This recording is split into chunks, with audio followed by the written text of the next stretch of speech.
Hello and good morning to one and all. Today we are on lecture series for class 12 and today we will try to solve a numerical from the Raoult's law section only, and this is the in-text numerical of NCERT. So let us see what the numerical says. It says that the vapor pressure of pure liquids A and B are 450 and 700 mmHg. So PA0 is 450 mmHg and PB0 is 700 mmHg. What else it is given? Find out the composition of liquid mixture if total vapor pressure is 600 mmHg. P total is also given as 600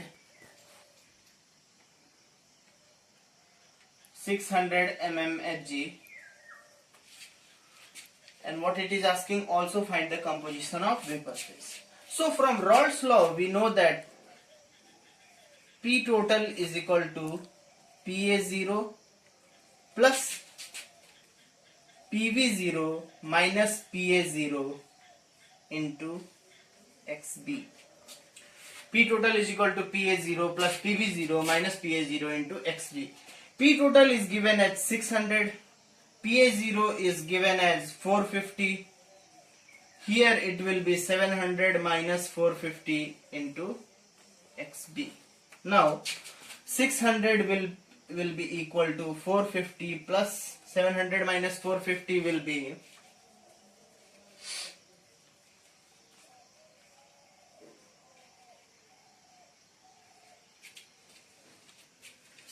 250. So 450 plus 250 into XB. Now 250 XB will be equal to 600 minus 450. Then 600 minus 450 will be equal to 150. Then XB will be equal to 150 upon 250 or 15 upon 25.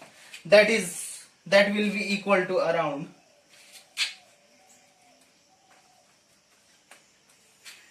25 3 is 75, 25 4 is 100. Then it will go by 25.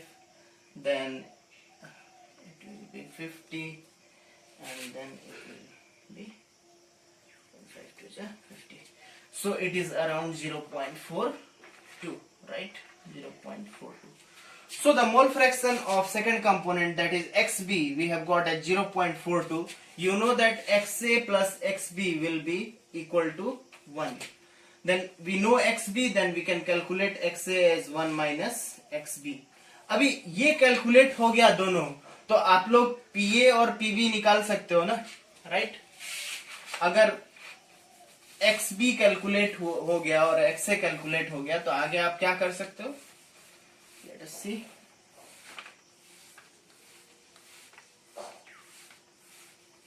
So we can calculate PA is equal to XA into P total.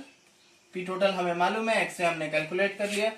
PB को calculate कर सकते हैं XB into P total. XB भी हमने calculate कर लिया.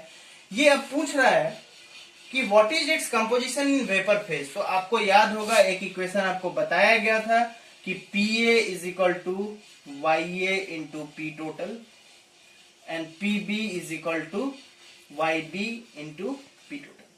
अब हमें क्या करना है? PA और PB की वैल्यू को यहां सब्स्टिट्यूट करना है. P total का वैल्यू ऑलरेडी पता है, YA और YB आप कैलकुलेट कर लोगे. That will give you the composition of particular liquid mixture in vapor phase.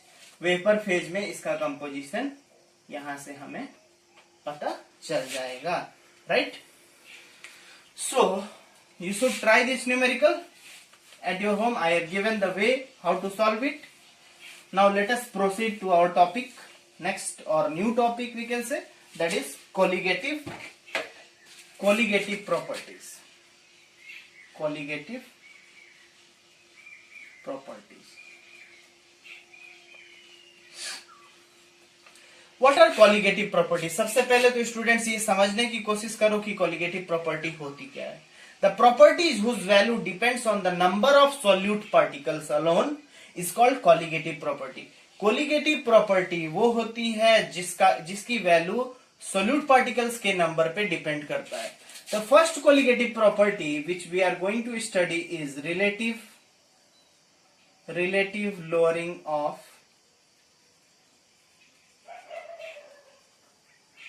Vapour pressure. अब देखो, इससे पहले के क्लासेस में आपने पढ़ा था कि जब भी हम किसी नॉन वोलेटाइल सॉल्यूट को लिक्विड में ऐड करेंगे तो क्या होगा, वेपर प्रेशर क्या हो जाता है, कम हो जाता है, राइट.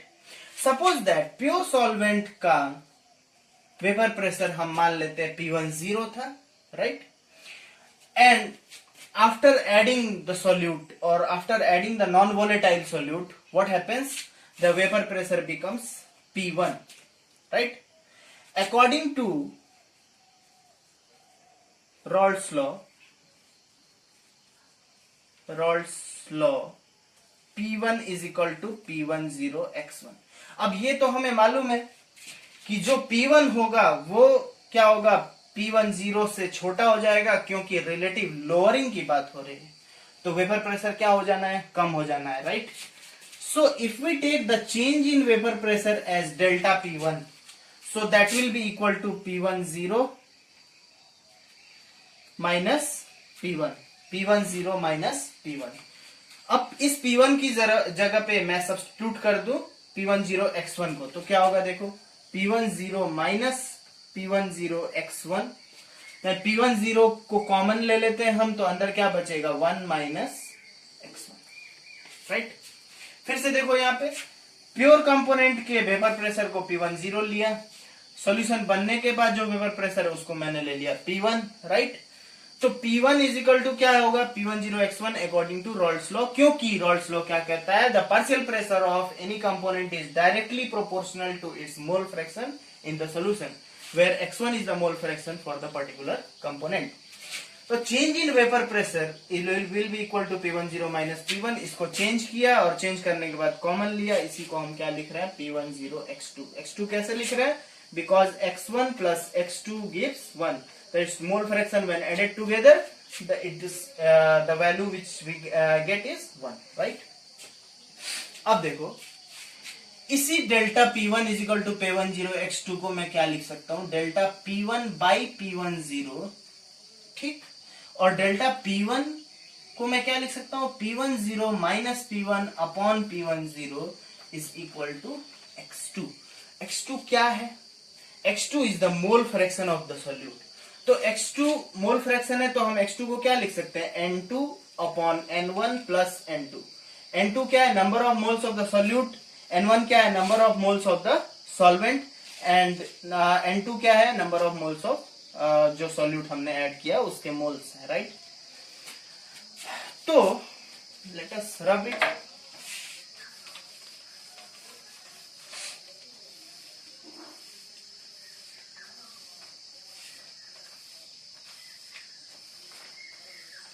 तो अब हम क्या लिख सकते हैं, देखो P10 minus P1 upon P10 that is equal to x2.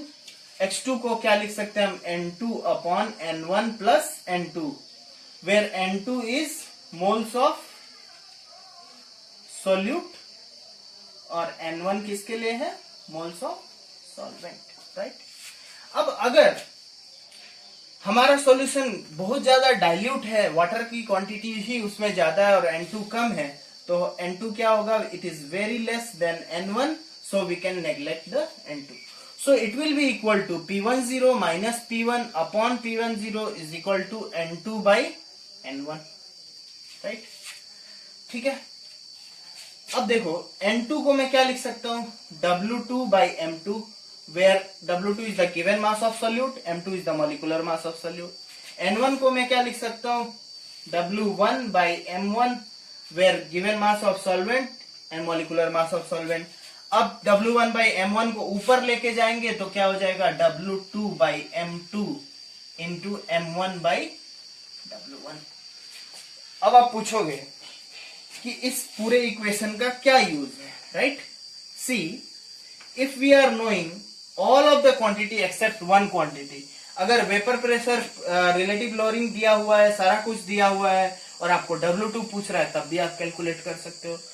मतलब कोई भी अगर एक अननोन क्वांटिटी हो और बाकी सब क्वांटिटी को के बारे में आपको मालूम है तो आप पुट करके वैल्यू को निकाल सकते हो। This is a qualitative property. अब ये एविडेंट है इस पूरे कैलकुलेशन से, इस पूरे डेरिवेशन से कि the relative lowering of vapor pressure depends on amount of solute के अमाउंट पे डिपेंड करेगा relative lowering of vapour pressure. This much for this lecture students. We will continue in the next lecture. क्या हमने आज पढ़ा उसके बारे में थोड़ा डिस्कस कर लेते हैं। एक न्यूमेरिकल डिस्कस किया था, तो उस न्यूमेरिकल का जो सेटअप था वो मैं समझा देता हूँ। Partial pressure of pure component दिया हुआ था, it means PA0 and PB0, और तुम्हें कैलकुलेट क्या करना था, PA और PB कैलकुलेट करना था। तो P टोटल दिया हुआ है, रॉल्स लॉ का यूज किया, फिर YA into P total last equation लगाना और YA और YB निकालना।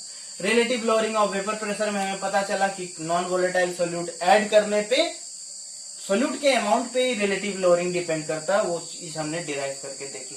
इन the next class students we will go to an important colligative property, that is elevation of boiling point, and before that we will solve the numericals related to this colligative property also. Thank you for this lecture. I hope you have understood the topics. Thank you and have a nice day.